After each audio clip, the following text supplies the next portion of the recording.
Mason Cole is a hardened construction CEO in Denver, a man who's built skyscrapers but destroyed the one thing that mattered: love.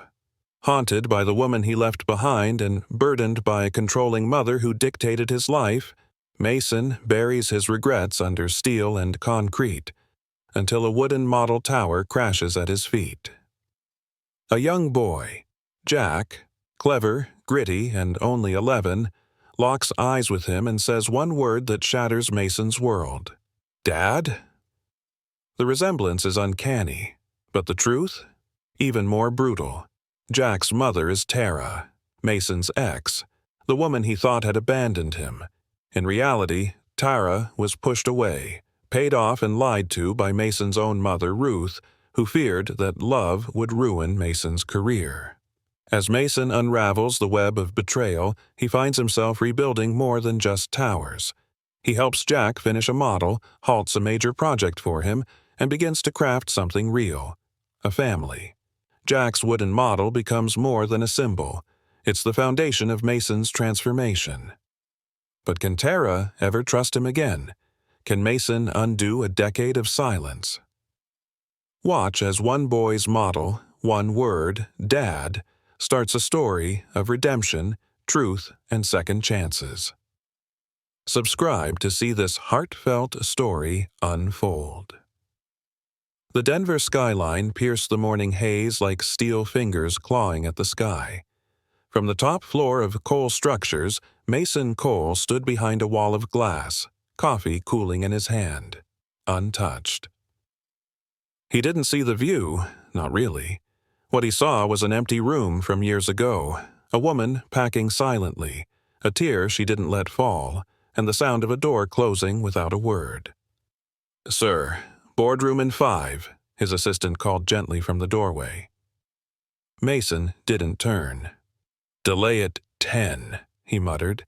Down on the street, steel beams groaned, cranes swung like giant arms, and concrete mixers growled. A city being reborn. But inside Mason, everything had been frozen since Tara left. He hadn't seen her in over a decade. He told himself it was better that way. Then, that afternoon, a meeting downtown ran late. Frustrated, he cut through a fenced vacant lot near a build site, eager to shave off a block. And that's when he saw it. A boy, no older than 11, crouched near the corner of the lot, hands deep in balsa wood and glue, constructing something intricate. The kid was fast, focused, sweat beading on his forehead despite the chill. Mason slowed. The boy looked up, startled, then lifted a tall, wobbly tower made of thin wood beams and cardboard braces. "I call it the Sky Route," he said proudly. Before Mason could respond, a gust of wind knocked the model loose. It tumbled, hit the sidewalk, splintering near Mason's feet. The boy gasped, eyes wide. Then he stepped forward, breath catching. "Dad?" Mason froze. "What did you just say?" The boy didn't flinch. "You're Mason Cole, right?" He blinked. "How do you know that?" "I saw you on a billboard last week. My mom. She used to say my dad was a builder. And you—" The boy paused, looking down. "You look just like the photo in her drawer." Silence stretched between them, cracked only by the distant rumble of a cement truck. "What's your name, kid?" "Jack." Mason's breath hitched just slightly. Tara's favorite name. She used to say it out loud when they'd lie on the floor, tracing house plans with their fingers. "Where's your mom?" Jack hesitated. "At work. She's a nurse. I hang out here after school sometimes. I like building stuff. Helps me think." Mason crouched slowly, picking up a snapped piece of the fallen tower. "You built this?" Jack nodded. "Took me 2 weeks. Was gonna add lights, but wood split." Mason held the broken piece in his hand, like it was something sacred. That night, Mason sat alone in his office again. The city glowed outside, but he didn't see it. On his desk was the wooden beam, jagged at the end. Next to it, a photo of Tara from years ago, tucked in the back of his drawer. He pulled it out.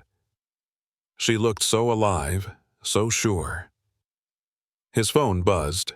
A message from Ruth. Board revote passed. Proud of you. Let's finalize permits tomorrow. Mason stared at the screen, then tossed the phone aside. He drove to the address Jack had scribbled in his sketchbook earlier. A modest one-story home, paint peeling near the gutters. He didn't get out, not yet. Tara stepped out to take the trash. Same sharp jawline, same tired eyes. She stopped mid-step, froze. Their eyes met. "I thought you were in Seattle," she called. "I came back." "Why?" "You have a son," he said softly. Tara stepped forward, eyes narrowing. "And you have a mother who told me, 10 years ago, you didn't want a child. Said it would destroy your name. She offered me money to vanish. I took it." Mason's jaw tightened. "That's not true," Tara's voice cracked. "Isn't it? Then why didn't you ever come?" "I didn't know," he whispered. "She never told me." Tara looked away. "Well, now you do." Inside the house, Jack peeked from behind the curtain. In his hand, another wooden piece? He was always building, even when things fell apart. Mason's voice steadied. "Can I see him?" Tara folded her arms. "Not tonight. He's been through enough." Mason nodded. "I'll wait." Back in his car, he held the snapped wooden beam again. The sky root. Jack's dream, built from scraps. That night, Mason didn't sleep. The next day, he canceled 3 meetings, visited the vacant lot again. Jack was there, sanding a new piece. "Did you really come back?" Mason smiled faintly. "I came to help." He knelt beside him, placed the broken piece down. "Let's rebuild it," Mason said. Jack lit up. "Really?" "Yeah, but this time we add a foundation." The boy nodded eagerly. "Okay, but we need glue and screws." Mason stood. "We'll get what we need." As they started again, side by side, Jack's hands moved quickly, eyes bright with belief. And in that empty lot, something new began to rise, piece by fragile piece. The wind was calmer that morning. Jack knelt in the dirt, working carefully with his hands. His fingers smeared with glue, eyes narrowed in concentration. Next to him, Mason held a small beam steady, the two of them silent, but not uncomfortable. "Push that brace in tighter," Mason said softly. Jack nodded, pressing it in place. "Like this?" "Yeah," Mason replied. "That's how you stop it from leaning." A brief smile passed between them. It was strange. Mason had been in meetings with billion-dollar investors where no one made eye contact. Yet here, in a dusty lot with a kid and some scraps of wood, he felt more human than he had in years. Jack wiped his brow with his sleeve. "You really used to build stuff like this?" "Bigger," Mason said. "But yeah, when I was about your age, I started with shoeboxes and toothpicks." Jack grinned. "I use popsicle sticks. They're stronger." Mason chuckled. "You're already ahead of where I was." The moment broke when a voice called from the sidewalk. "Jack!" Tara. She marched over, her coat flapping, eyes sharp. "What are you doing here with him?" Jack looked up. "We're building again." Tara's gaze hardened. "I told you." "It's okay," Mason said, rising to his feet. "He asked for help. I stayed." Tara folded her arms. "And you just happen to have time in your CEO calendar for this?" Mason hesitated. "I'm trying, Tara. I didn't know." She stared at him for a beat, then looked down at the model. "Did he tell you?" "Just his name. Not much else." Jack looked between them. "Are you mad?" Tara softened slightly. "No, baby. I just didn't expect to see all this."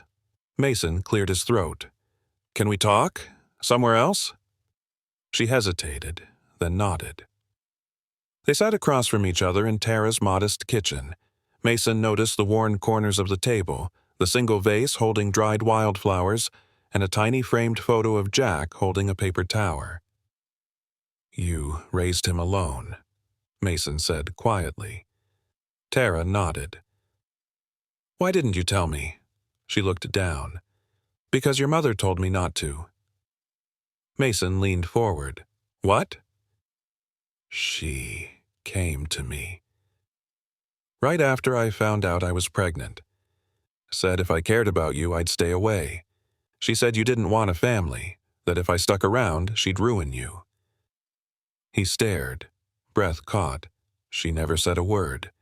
I believed her because she was convincing, and because I was scared. Mason leaned back, his jaw tightening. I always thought you left. I thought you wanted me gone. Silence settled in the kitchen like dust. Then Tara stood and pulled open a drawer. She handed him something small, worn, slightly faded. A sketch. A child's drawing of a tall man and a boy standing next to a tower. A stick figure version of Jack's dream. On the top, in careful block letters, for Dad, if he's real. Mason blinked hard. He's been thinking about me all this time? Every night he works on those models, he's building toward you. Mason held the paper gently, like it might tear. I want to be there. For real, this time. Tara met his eyes. Then start by showing up. Don't make promises unless you're ready to keep them. That night, Mason returned to his office, but the high ceilings and polished desks felt colder than usual. He sat in his chair, the drawing still in his hand. He didn't sleep. By morning, he stood at Ruth's condo, hand raised to knock. She opened the door, immaculate as always, pearls at her neck. Mason, I wasn't expecting. He held up the sketch. You knew. Ruth's face twitched. I did what I had to. You lied to me, he said flatly. I protected your name, she snapped. Your future. That girl would have sunk you. She's the mother of my child. She would have ruined everything. I don't care about everything anymore. Ruth's voice lowered. She took the money. Because you left her no choice. For once, Ruth had no retort. Mason turned to leave. Don't call me until you're ready to tell the truth. Back at the lot, Jack waited with 2 new beams. Did you bring the level? He asked. Mason smiled faintly and held it up. Wouldn't miss it. They worked quietly, side by side as the new foundation rose. Mom said you might come today, Jack said. I'll keep coming. You can count on that. Jack's eyes lit up. Cool. As the sun dipped low, Mason stepped back, brushing sawdust from his hands. You know what this is? Jack tilted his head. What? A start. Beside them, the model stood steady on fresh footings, and in Mason's heart, something long buried started to rebuild. The hum of drills echoed across the build site. Mason walked briskly in a neon vest and a hard hat, clipboard in hand, but his mind was far from the steel beams and load calculations. He kept thinking about Jack, the way the kid looked up at him yesterday, the way he said, "You can count on that," like it meant the world. And it did. Mason, a voice called from behind. He turned. Eric, his site manager, jogged over, holding a rolled blueprint. You good with the new footing design? Mason scanned it briefly. Yeah, fine. Adjust rebar tension here, he said, marking the page. And Eric? Yeah? I need afternoons off this week. No questions. Eric blinked. You? Taking time? Mason nodded. I've got something more important to build. That afternoon, Mason pulled up to the lot. Jack was already there, kneeling in the dirt, carefully sanding a small archway. Hey, Jack beamed. Check it out. It's going to be a sky bridge. Mason crouched beside him. Looks solid. You draw that? Jack grinned and handed him a folded piece of paper, a sketch and pencil, the model they were working on, only this time it had a tiny sign on top. Coal and Son. Mason stared at it. You really think of me like that? Jack shrugged. You showed up. That counts. His throat tightened. I'll try to keep showing up. They spent the next hour adjusting the base. Jack talked non-stop about trusses, school, his dream to be an architect. "Sometimes," he said, "I imagine a building so tall it touches clouds." Mason smiled. "Then we better make sure your foundation's strong." Later that evening, Mason returned to his office. It felt colder, emptier. He stared at a framed project photo on the wall, a 50-story tower he built 5 years ago. Back then, it was all he thought mattered. Now, it felt hollow. He opened a drawer and pulled out the drawing Jack gave him. Son.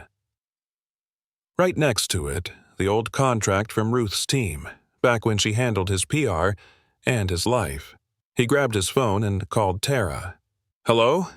It's me. Can I ask you something?" A pause. "What? Did my mother ever have you sign anything?" Silence.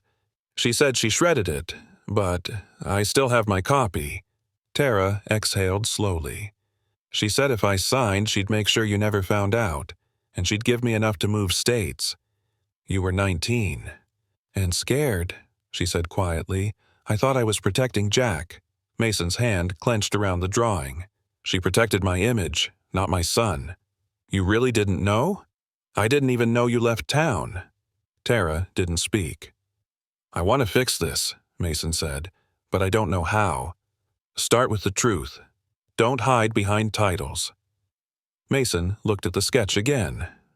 Son, a child's dream, a father's chance. The next morning, he walked into his office and handed Eric a file. "What's this?" Eric asked. "A redesign for the community lot on 5th and Grant." Eric frowned. "That's supposed to be a retail tower." "Not anymore," Mason said. "We're turning it into a kids' building space. Workshops, free for local schools." Eric blinked. "Are you serious?" Mason smiled faintly. Dead serious. Back at the lot, Jack waited with a new beam. "You're late," he said, mock stern. "I brought something," Mason replied, pulling out a small, laser-cut wooden plaque. Jack read it out loud. "Sky Route, built by Jack and Mason." His eyes widened. "We're naming it?" Mason nodded. "You dreamed it. We built it. Might as well make it official." Jack beamed. "This is the coolest thing ever." They worked side by side as shadows stretched across the dirt. The base held. The walls rose. At one point, Jack looked up and said, "You know, my friends don't believe I know you." Mason laughed. "What, you didn't show them our tower?" "I did. They just think it's fake." "Well, maybe next week I'll pick you up from school. They can see for themselves." Jack's mouth dropped open. "You'd do that?" Mason nodded. "If your mom's okay with it." Jack looked off toward the street. "She's still nervous, but I think she sees you're trying." They hammered in a final beam together. Dust rose in the air, golden in the setting sun. Mason looked around the lot. "This place used to be empty." Jack nodded. "Not anymore?" The plaque sat near the front, catching the light. "Sky Route, built by Jack and Mason." And behind it, 2 hands, one young, one rough, holding the same nail, pressing it into wood. Together, Jack's laughter echoed down the block. He ran ahead of Mason, waving a long measuring stick like a flag. "We need to cut this one in thirds." Mason caught up, toolbox in hand. "You know, you've got more energy than my entire crew." Jack grinned. "That's because I'm the boss today." Mason smirked. "Fair enough, boss." They ducked under the lot's chain-link gate. The structure they'd been building was taller now, framed out with beams and reinforced corners. Jack knelt beside a fresh plank and started sketching in pencil. A shadow passed overhead. Mason looked up. Tara. She stood just outside the gate, arms crossed, unsure whether to come closer. Jack called out, "Mom, look!" Tara stepped inside slowly. "What's that?" Jack turned the sketch toward her. "I'm designing a lookout tower. I want to see everything from the top." Mason added, "He's talking about a rooftop deck. Open rails, views of the whole street. Tara raised an eyebrow. That sounds expensive. We'll build it with scraps, Jack said. Dad knows how. Mason flinched, just slightly. It was the first time Jack said it in front of her. Tara's gaze shifted. You okay with that? She asked Mason quietly. He nodded. Only if he means it. I do, Jack said, not looking up. Tara walked over, kneeling by the frame. You two are serious about this thing. We are, Mason said. And I'd like to talk to you. Alone. Tara looked at Jack. Go grab some water from home, okay? Sure, he said, hopping up and jogging off down the block. Once he was out of earshot, Tara straightened. You said you wanted to fix things, but it's not just about showing up with tools and smiles. I know, Mason said. That's why I'm stopping the Park Hill retail build. Tara blinked. You're halting a project? He nodded. It's not just about steal and profit anymore. I want to build something that matters, and I want to be part of Jack's life. She crossed her arms. That'll take more than a canceled blueprint. Mason pulled something from his back pocket. Jack's pencil drawing. Cole & Son, now wrinkled and dusty. This changed me, he said quietly. I've lived for years thinking I had nothing personal to give, but Jack, he sees me as more. Tara softened just slightly. I talked to a lawyer, Mason added, not to fight you, to understand what I need to do to earn shared custody, if that's even possible. Tara was silent.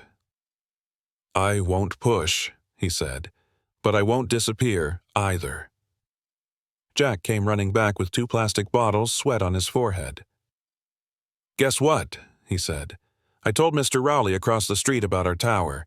He said he used to be an electrician and wants to help. Mason grinned. See? You're building a crew. Tara looked between them. He's building more than that. Later that evening, Ruth called, and he didn't want to answer, but he did. Mason, she said, clipped, I've heard rumors you're canceling the Park Hill development. You can't afford that PR loss. I already did. You're risking our reputation. No, Mason said coldly. I'm reclaiming mine. Her voice sharpened. This isn't who you are. It is now. He hung up. The next day, Mason arrived at the lot early. Jack was already there, head down, focused on gluing a small flag to the top beam. He looked up, eyes shining. Look what I made, Dad. A tiny wooden plaque, carved into it with jagged lines and proud hands. Skyroot, built by Jack and Mason. Mason swallowed hard. That's perfect. Jack handed it to him. Want to put it up together? Let's do it. They climbed the low frame, feet balanced carefully on wide boards. Mason held the plaque while Jack drove in the final nail. The sound echoed like a promise. Down below, Tara stood at the edge of the lot, watching. And, for the first time, she smiled. Not guarded, not polite. Real. They had built something. Not just a tower, not just a plaque, but a beginning. The rain came without warning. A slow drizzle at first, then a steady fall that soaked the lot within minutes. Jack and Mason scrambled beneath the tarp they'd hung last week, laughing breathlessly. Guess our roof isn't done yet, Jack said, wiping water from his brow. Mason shook the rain from his sleeves. Yeah, we've got some leaks in our planning. They huddled beside the half-built tower, tools scattered across the wet dirt. Jack pulled something from his backpack, a folded napkin, soft and worn. On it, a rough pencil sketch, a tall building with a flag, one figure standing at the top. That's you, Jack said, pointing. You're holding the flag. Mason stared at it, then looked at Jack. You drew this? Jack nodded. Last year. I used to imagine what it'd be like if you ever came back. Mason felt the air shift around them. Back from what? Jack looked down. I thought maybe you left 'cause you didn't want us. The words hit like steel. I didn't even know, Mason said, voice low. "If I had." Jack didn't speak. He didn't have to. The next morning, Mason sat at his office desk, the drawing from the napkin flattened beside his laptop. His assistant knocked, but he didn't answer.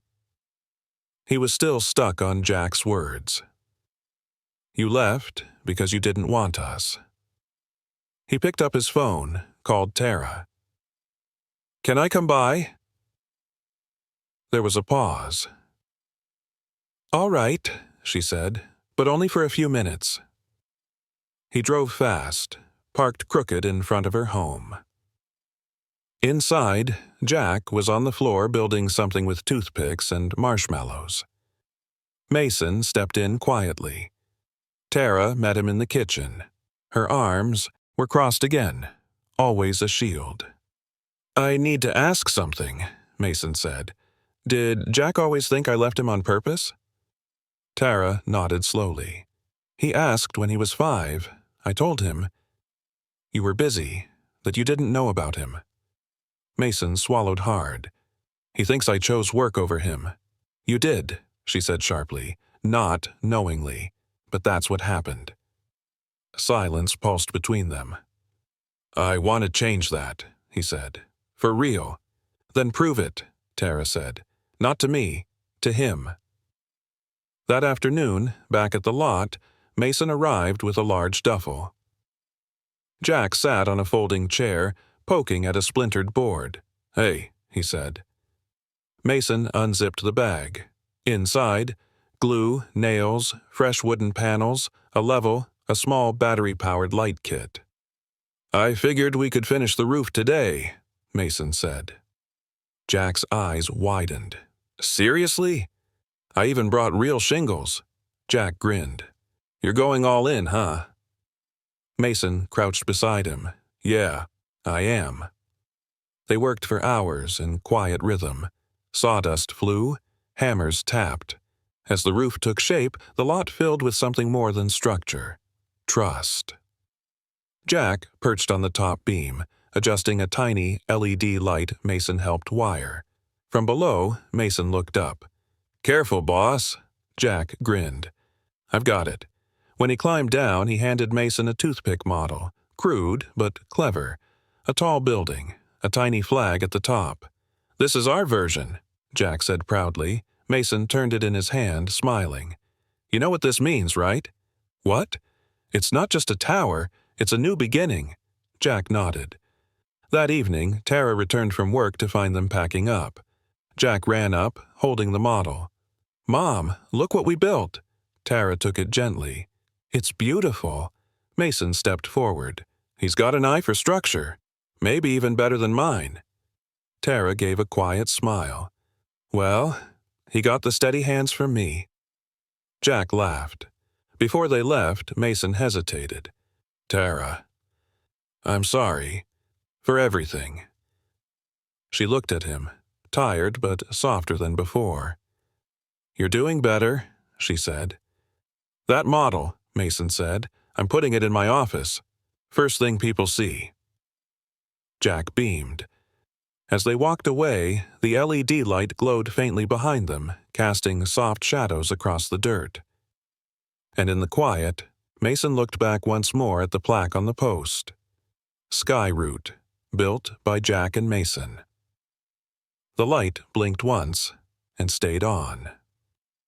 It was just past 7 when Mason parked outside Tara's house again.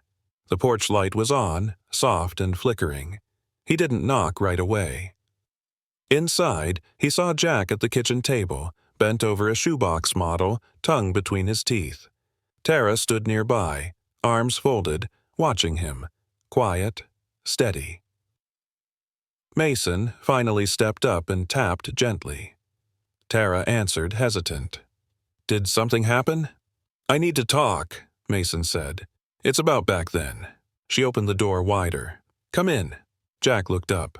"Hey, Dad, check out this drawbridge." "Looks amazing," Mason said, smiling. "Give us a second, kiddo." Jack nodded and turned back to his project. Mason followed Tara into the hallway. He pulled a folded paper from his pocket, one with the Ruth's initials at the bottom. "I found this in her safe," he said. "It's the agreement, the one you signed." Tara took it slowly, eyes scanning each line, her lips pressed tight. "I told you. She paid me to leave." "I didn't believe it. Not fully. Not until now." Mason leaned against the wall. "She gave you $5,000 to disappear. Called it a silence gift. Said I'd never know?" Tara's eyes shimmered. "I was 20, Mason. Alone. Scared." "I know," he said softly. "I should have fought harder to find you. She made sure you couldn't." They stood in silence, the hallway buzzing faintly with the hum of the fridge. "I want to make it right," Mason said. "I want to show Jack that truth matters more than pride." Tara nodded. "Then tell him everything." That night, Mason sat across from Jack at the table. "Hey, bud," he said. "Can we talk?" Jack looked up. "Sure." Mason took a breath. "I want you to know why I wasn't there. Why I didn't show up when you were born." Jack blinked. "Okay." "I didn't know about you. Your mom told me now, but back then someone else made sure I never heard the truth." "Who?" Jack asked. Mason hesitated. "My mom. Your grandmother." Jack's brows pulled together. "Why would she do that?" "She thought she was protecting me," Mason said. "But it wasn't right. I lost time with you. Time I can't get back." Jack stared at his shoebox model, then slowly nodded. "But you're here now." "I am," Mason said, "and I'm not going anywhere." Jack looked up. "Promise?" Mason held out a pinky. "Promise." Jack hooked his finger with his dad's. 2 days later, Ruth showed up at Mason's office. She didn't wait to be announced. She walked straight in, heels clicking. "I hear you've been spreading things," she said coldly. "Personal things." "I've been telling the truth," Mason said calmly. "You're risking everything. Years of image, legacy." "I'm not interested in legacy," he interrupted. "Not if it's built on lies." Ruth crossed her arms. "You're throwing it all away for a child." "For my son," Mason corrected. "And for a woman you treated like dirt." She scoffed. "You think this new life will last? She'll turn on you. They always do." "No," Mason said. "You turned on me. They gave me a second chance." He pointed to the drawing on his desk, Jack's pencil sketch of their rooftop tower, flag and all. "This is what matters now." Ruth looked at it, face unreadable. Then, without another word, she turned and left. Back at the lot, Jack waited with the 2 new beams and a can of spray paint. "What's that for?" Mason asked. Jack smiled. "I want to tag the back wall. Something permanent." He shook the can and sprayed careful, shaky letters. Skyroot, built from truth. Mason stared at it, eyes full. "You okay, Dad?" "I am now," he said. They spent the rest of the afternoon installing handrails and bolting down the lookout frame. At sunset, they stood on the top platform together, wind tugging at their jackets. Jack leaned against his father. "Feels like a real building now." Mason nodded. "Because it is." And below them, Skyroot stood steady on the earth, anchored by nails, beams, and something even stronger, truth. Jack sat on the tower's platform, legs dangling over the edge. The sun was high, casting long beams across the wood. Mason climbed up beside him, handing over a cold soda. "Nice view," Mason said. Jack nodded. "I like seeing everything from up here. Feels like I built something real." "You did," Mason replied, "with your own hands." Jack sipped his drink, then looked over. "Can I ask you something?" "Of course." "Why did Grandma Ruth lie to Mom?" Mason hesitated. "Because she thought she was helping me. She thought if I had a family, I'd lose focus, lose everything I worked for." Jack's voice was small. "So?" "She didn't want me." "No," Mason said quickly. "That wasn't about you. It was about control, about fear. Jack was quiet for a moment. Do you still talk to her? Not much lately, Mason admitted, but I need to. That evening, Mason stood outside Ruth's penthouse. He hadn't been there in months. She opened the door in silence, her expression unreadable. I need answers, Mason said. Ruth stepped aside. Then ask. Inside, the room was spotless, cold. Everything in its place, except the truth. Mason pulled the folded contract from his jacket. You wrote this. You paid Tara off. You told her to disappear. Ruth's gaze hardened. And she did, because she knew you deserved better. I deserve the truth, Mason snapped. You stole my son's first steps, his first words. I gave you a career. You took away my family. The silence stretched. Finally, Ruth exhaled. I did what I thought was right. It wasn't, Mason said, voice low. And now, you owe him an apology. Her eyes flashed. You want me to bow to some child who barely knows me? I want you to look your grandson in the eye and tell him the truth. She didn't answer. Mason walked out without another word. The next morning he met Jack at the lot, toolbox in hand. Jack held up a new drawing, crayon on cardboard. The tower, taller now. On the side, 3 stick figures. 1 boy, 1 woman, 1 man. Underneath, Team Cole. Mason swallowed hard. That's us? Jack nodded proudly. Yeah. I even added stairs to the lookout. Want to help?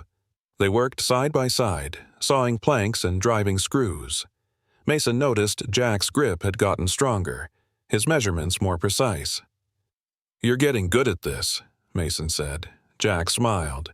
Maybe one day I'll be better than you. I hope so, Mason said. I really do. Later, as they packed up, Mason said, Hey, how would you feel about meeting my mom? Jack hesitated. The one who didn't want me? Mason knelt down. She was wrong, but I think she needs to hear that from both of us. Jack looked unsure. What if she doesn't like me? Mason smiled. That's impossible. That weekend, they met at a cafe near Ruth's place. Tara came too, arms crossed, standing close to Jack. Ruth arrived 5 minutes late, wearing her usual pearls and polished smile. She sat down, stiff. Jack, she said, you've grown. Jack didn't smile. You've never met me. Ruth shifted. That's true. Tara's hand rested on Jack's shoulder. Ruth turned to Mason. You really want this? I do, he said. Ruth looked at Jack again. I didn't believe your mother was the right fit. I thought I was protecting your father's future, but I was wrong. Jack blinked. You mean that? Ruth nodded, for once, unsure of herself. I can't fix the past, but I'd like to try. Jack didn't answer. He just reached into his backpack and pulled out a small replica tower, popsicle sticks, and glue. He set it on the table. You can keep this, but only if you really mean it. Ruth stared at the model. Then slowly, she reached out and placed it in her lap. Outside, the wind picked up. And in the distance, the real sky root stood waiting, built by trust, held by forgiveness. The afternoon sun hit the tower just right. Golden light wrapped around the wood like it belonged there. Mason stood at the edge of the lot, watching Jack add the final touches to the lookout rail. You almost done up there? He called out. 5 more screws, Jack shouted. Then it's lookout ready. Mason smiled, but inside, something weighed heavy. That morning, he'd uncovered the last truth buried in Ruth's archives. A bank record, 10 years old, a wire transfer, $40,000, from Ruth's personal account to a trust in Tara's name. It wasn't $5,000 like Tara believed. It was $40,000, enough to erase someone quietly. And, next to it, a note in Ruth's handwriting, ensure silence, full removal, for Mason's protection. Now, standing in the lot they'd built with sweat and splinters, Mason felt it again, that ache he used to ignore. Guilt, old and new. Jack climbed down, wiping his hands on his jeans. "Dad, can we add solar lights up top?" Mason nodded. "Yeah, we'll wire them in next week." "Cool." "Jack," Mason said, kneeling, "I need to tell you something important." Jack's face shifted. "Is it bad?" "It's the truth." Mason held out the document. "This is proof. Your grandma didn't just ask your mom to leave. She paid her. A lot. She tried to erase both of you from my life." Jack stared at the paper. "She paid Mom?" "Yes. Way more than we thought." Jack's jaw tightened. "Does Mom know?" "She doesn't yet. I wanted you to know first." Jack looked away. "So, she really thought we didn't matter?" "No," Mason said firmly. "She thought she mattered more. That's over now." Jack's eyes glistened. "I gave her a model. I thought she was sorry." Mason's voice cracked. "Maybe she is. But we can't fix the past. We can only build forward." Jack took the paper, folded it, and stuffed it in his backpack. "Then let's keep building." Later that night, Mason knocked on Tara's door. She opened it in her scrubs, exhausted. "I found something," he said. She scanned the document, eyes widening as the numbers sank in. "She gave me 5, Tara whispered. "I had no idea there was more." "She hid it from both of us." Tara sat down hard at the table, eyes distant. "That money, it could have helped so much." "She didn't mean to help," Mason said. "She meant to disappear you." Tara looked up. "And it worked. Until Jack changed everything." Mason nodded. "He's the only reason I see anything clearly now." Tara's voice dropped. "So, what happens next?" "We tell him the truth, together, and then we build something stronger." The next day, Ruth showed up at the lot uninvited. Dressed perfectly, pearls in place. She stood just outside the gate. Jack spotted her first. "She's here." Mason stepped in front of him. "Let me talk to her." He walked to the gate. "You weren't invited." "I came to apologize," Ruth said. "To both of you." Mason folded his arms. "Before or after you lied about the transfer?" She froze. "I saw it. 40,000. You didn't protect me. You erased them." "I was afraid," Ruth said softly. "I saw how hard you worked. I thought, if you had a family, you'd crumble." "I did crumble," Mason said, "the moment I lost them." Jack walked up beside him. "You didn't even say goodbye." Ruth's voice broke. "I didn't think I deserved to." "You didn't," Jack replied, "but maybe you still can." He reached into his bag, pulled out the popsicle stick model she'd kept. "I want that back," he said. "I want to give it to someone who earned it." Ruth held it out with trembling fingers. Mason put a hand on her shoulder. "We're moving forward. You can watch, but you don't get to direct anymore." Ruth nodded. She turned, walked away slowly, pearls catching the light. Back at the tower, Jack climbed to the top and held the model high. Then, gently, he set it on the edge of the lookout. "It belongs here now," he said, "where we can all see it." Mason joined him, hand resting on Jack's shoulder. Together, they stood tall, wind in their faces, truth behind them, and family ahead. The next board meeting was tense. Mason stood at the head of the long table, suit crisp, but eyes softer than they'd ever been. "I'm restructuring the Park Hill lot," he announced. "No luxury tower, no retail plaza." A murmur rippled through the room.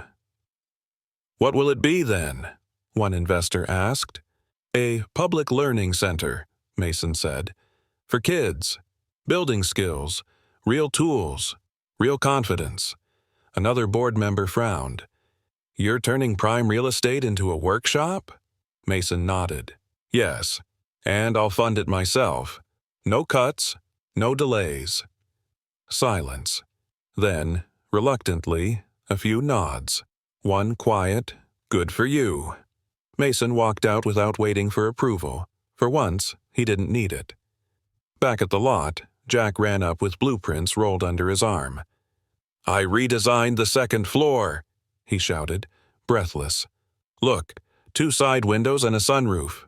Mason knelt to unroll them. "These lines are clean," he said. "You've got a real eye." Jack beamed. "Think the other kids would want to build stuff like this?" "That's the plan," Mason said. "I'm opening a workshop. For you, and anyone else who dreams in wood and glue." Jack's mouth dropped open. "Wait, really?" Mason nodded. "I already bought the permits. It'll go right next to Sky Route." Jack stared at him. "You built a building? For me?" Mason grinned. "We're just getting started." That evening, Mason and Tara walked through the empty warehouse he'd selected. Bare concrete floors, cracked windows, echoing walls. Tara stepped carefully over a paint bucket. "You really meant it. I want to give Jack more than time. I want to give him space to grow, a reason to believe." Tara turned to him. "You could have just written a check." Mason shook his head. "That's what I used to do. This time, I'm showing up." He pulled out a sign prototype, wooden, hand-carved, the Jack Cole Workshop. Tara smiled. "He's going to cry when he sees that." "Yeah," Mason said, voice soft. "I might too." The next morning, Mason brought Jack to the site. Jack's eyes grew huge as he stepped inside. "This is all ours?" he asked. Mason nodded. "We'll fill it with workbenches, drills, sanders, blueprints, and kids like you." Jack wandered slowly, touching the wall. "Feels like it's waiting." "It is," Mason said. "Waiting for your first class." Jack turned, a little nervous. "What if I mess it up?" Mason knelt. "You've already built more than I ever dreamed. This is just a bigger model." Jack reached into his bag and pulled out his oldest model tower. Battered, bent, still standing. "I want this to sit by the door," he said, "so every kid knows where we started." Mason's throat tightened. "Perfect." Word spread fast.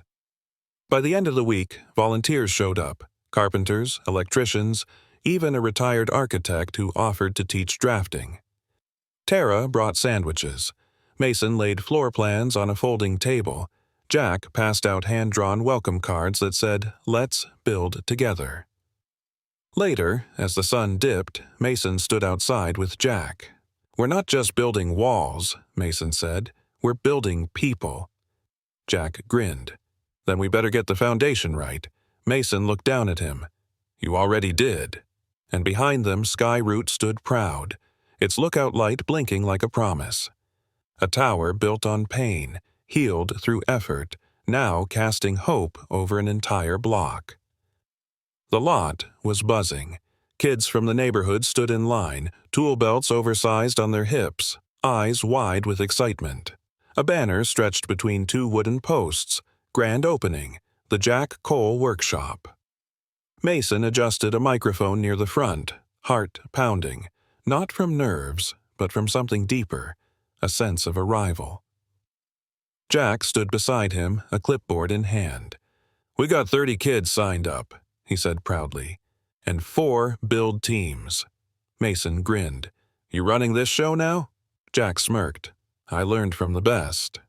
Tara approached with bottled water and a quiet smile. "The mayor's assistant is here, and someone from the news." Mason nodded. "Let them watch. This is for the kids."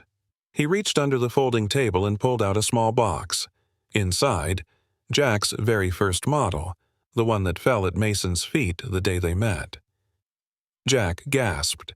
"You kept it?" "I glued it back together," Mason said. "Thought it deserved a place of honor." Jack's eyes filled. "We should put it in the window." "Better," Mason said. "We're going to mount it right above the door." The workshop was a hit. Kids hammered away at birdhouses, toolboxes, bridges. Laughter echoed through the open lot. Volunteers guided hands, but the ideas, those came from the kids. Later that afternoon, Mason found Jack at the back of the building, sketching alone. "Everything okay?" he asked. Jack looked up. "Yeah, just thinking." "About what?" "Mom, you, this place." He held up his sketch. A future version of the workshop, bigger, with classrooms, a rooftop garden, even a small library. "You dream big," Mason said. Jack smiled. "You told me to." They sat in silence for a moment, the hum of drills behind them. Then Tara appeared, holding something wrapped in brown paper. "I figured you both earned this," she said. Mason peeled it open. Inside, a framed photo. The three of them, taken just that morning. Jack in the middle, beaming. Tara said softly, "I had it printed while you were talking to the press." Mason stared at the image. It didn't feel like a memory. It felt like a beginning. That night, they lit up Sky Route for the first time. Solar lanterns traced the stairs. The lookout glowed. And above the door of the workshop, Jack's broken, re-glued tower stood proudly. Jack tugged Mason's sleeve. "Dad? Yeah, Bud? Today was the best day of my life." Mason rested a hand on his shoulder. "Mine too." Tara stood nearby, watching them, eyes full, and for the first time in years, she didn't fold her arms. She didn't guard her smile. She just let it shine. Mason looked over. "Come here," he said gently. She stepped forward, and together, all three walked up the steps of Sky Route. Hammer in hand, Jack nailed a plaque to the top beam. It read, "Built by love, held by truth, for everyone who believes." They stood beneath it, father, son, and the woman who never stopped building alone. Now, they were building together. The wind carried a crisp edge that morning, cooler than usual for spring. Mason arrived early, toolbox in hand as always.